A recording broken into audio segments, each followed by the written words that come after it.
Uma grandiosa atuação do Cruzeiro, perfeita, irretocável, um amasso e um Botafogo constrangedor, vimos ontem.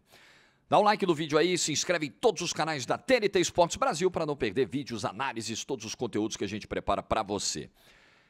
As duas coisas podem acontecer num jogo, tá? Uma equipe ter muitos méritos pela vitória e um adversário contribuir decisivamente para o resultado numa atuação lamentável.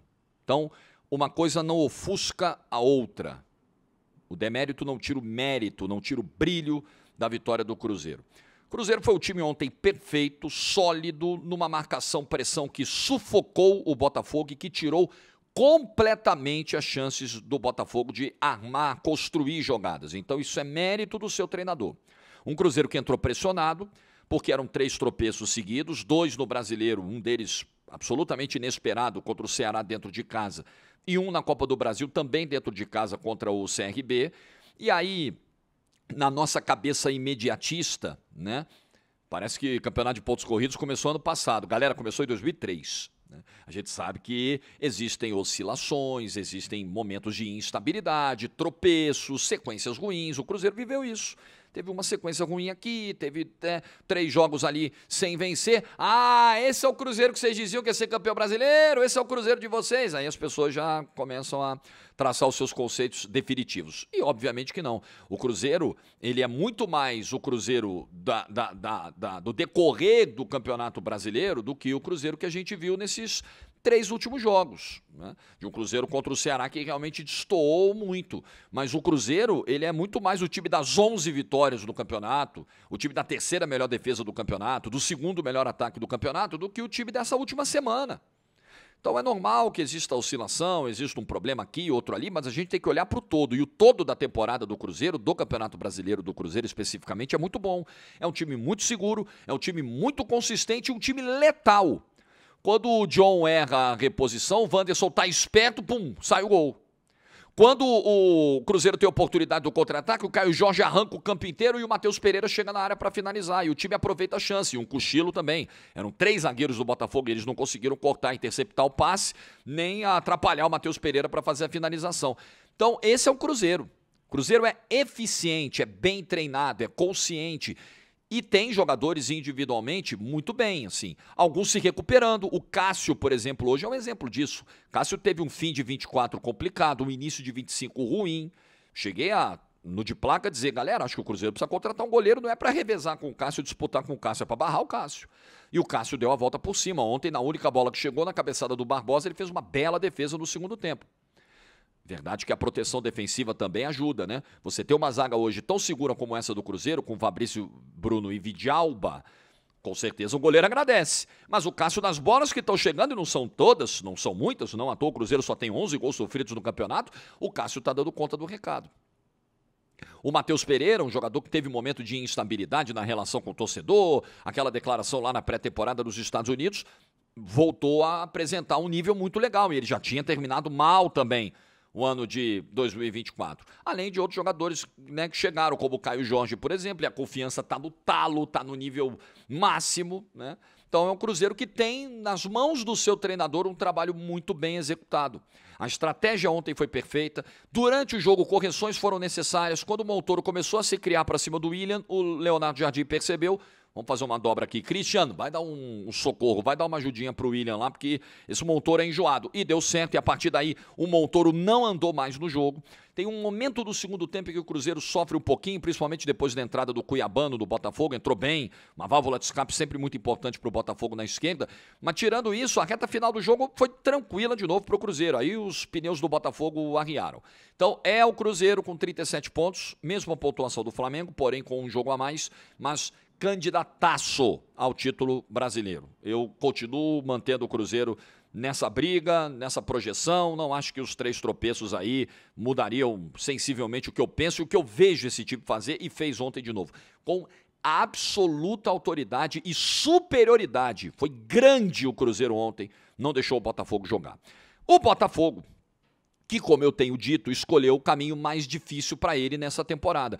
Não, deu certo ano passado, vai dar certo de novo. A gente monta o time no meio do ano, a gente remonta no meio do ano e vai dar super certo.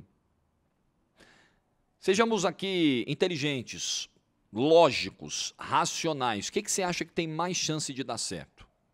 Na boa, assim. Para pensar, raciocina aí, pensa comigo. O que você acha que tem mais chance de dar certo? Trazer um elenco, montar esse elenco no início do ano, fazer pré-temporada, bonitinha, né? Ou fazer do jeito que o Botafogo tá fazendo. Porque assim, se for bobagem, então os clubes do mundo inteiro estão errados.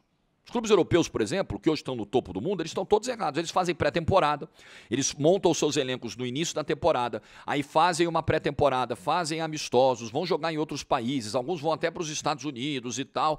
E aí, tudo arrumadinho, opa, vamos lá, vamos começar a temporada, o nosso time é esse aqui. Aí tem a janela de meio do ano para fazer uma ou outra reposição, se machucar alguém, se tiver uma carência, se algum reforço do início da temporada não deu certo, mas é janela de reposição. O Botafogo trata a janela de reposição como a janela de montagem.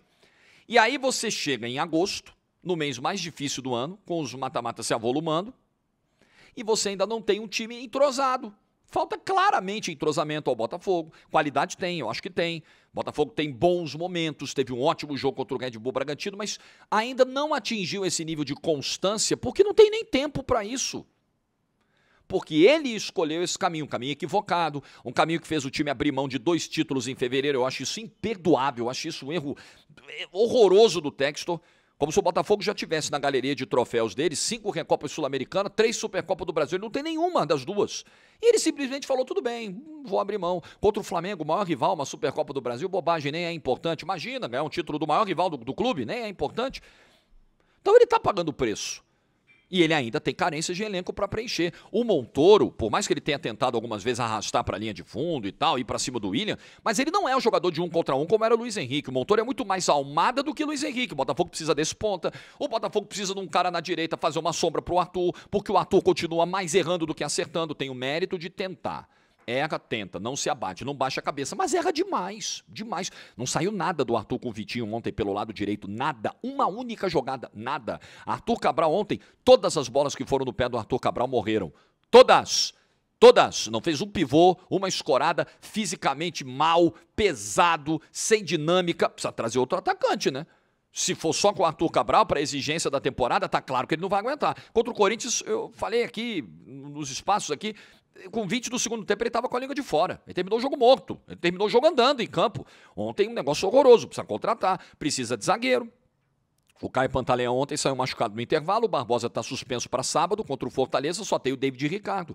Precisa contratar. E a vida do Botafogo, ela não pode parar, porque nesse momento o Textor está lá fazendo a manobra para criar uma outra empresa nas Ilhas Caimã, para tirar o Botafogo da Eagle, para se associar com o Marinax, tudo bem. Pode tocar todos esses movimentos em paralelo. Mas tem os pepinos para resolver de dia a dia. E tem que resolver as questões de elenco do Botafogo. São questões sérias hoje de elenco que o Botafogo tem. De profundidade de elenco, de opções ao Ancelotinho. Então, o Botafogo escolheu esse caminho e ele está pagando esse preço. Ele tem qualidade para brigar pelas competições. Ele está a um empate de chegar nas quartas da Copa do Brasil e ficar a 6 jogos de uma possibilidade de título.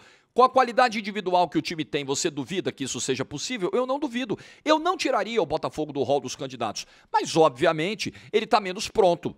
Ele está menos pronto do que o Flamengo, ele está menos pronto do que o Cruzeiro, ele está menos pronto, porque o Textor escolheu esse caminho, um caminho errado, na minha opinião, um caminho equivocado, um caminho que está dificultando a caminhada do Botafogo, apesar da qualidade que esse time tem, ainda acho que pode encaixar, pode acertar, só que nessa, não, precisamos de mais alguns jogos assim para ajustar, falta pouco ali para dar o encaixe, beleza, nessa você pode cair na Copa do Brasil e da Libertadores, porque não deu tempo. Por culpa do Botafogo e do seu planejamento errático no início do ano. É isso aí. Futebol não perdoa aqueles que não respeitam os processos. É o que eu penso. O que você pensa? Deixa a sua opinião nos comentários. Like no vídeo se você ficou até o final. Juízo e tchau!